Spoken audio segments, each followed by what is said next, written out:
Hey guys, this month we're going to be looking at how to make Raven's battle staff.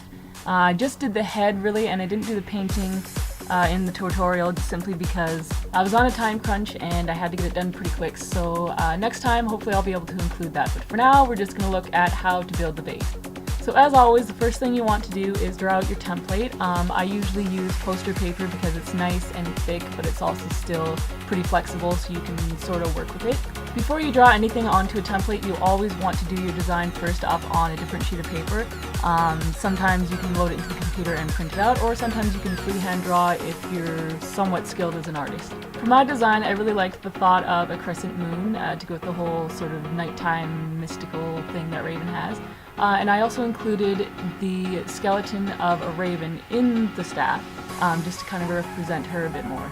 Once you have your design drawn up, then you just cut it out.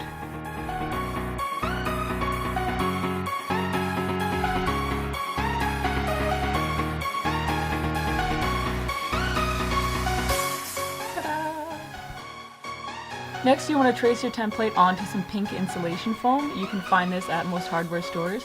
The detailing you'll have to draw on by hand, typically, unless you decide to cut out your template piece by piece, but that does take quite a bit more time, so I recommend freehanding it if you can. To cut out the insulation foam, I'm still working on how to find an easier way to do that. I just used a knife because I don't have the money for equipment like bandsaws, but if you happen to have one of those, then that can work pretty well. For the foot, to make it look 3D, you actually want to cut out an extra toe template so that you can cut it out separately and then make that 3D effect. As per usual, with pretty much anything cosplay, you have to sand the crap out of this thing, so I just use a medium grit and just sand it all the way around. Make sure to get in the creases and everything like that too.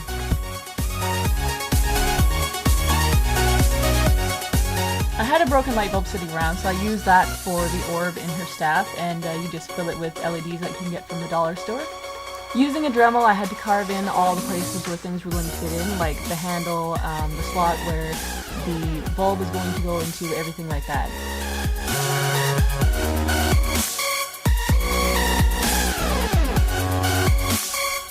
This little guy fits right in there, and this little guy fits right in there. Let there be light. This is the most important step when using insulation foam, is that you absolutely have to seal it before you paint it. If you don't, then any paint that you use, even acrylic, will eat through the foam. I use a thick, wide paintbrush and just slather it all on, but make sure that you do even coat. And definitely make sure to get all the cracks and creases. To get the bird bone effect, I actually used really thin layers of clay and then sealed it immediately with clear spray.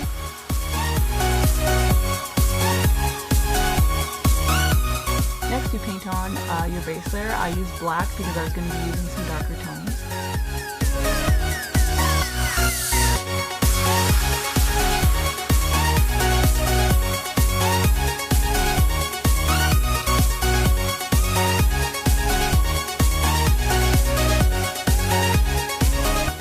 To be honest, the black looked really neat, and I almost thought about keeping it that way, but I decided to throw a little more color in there.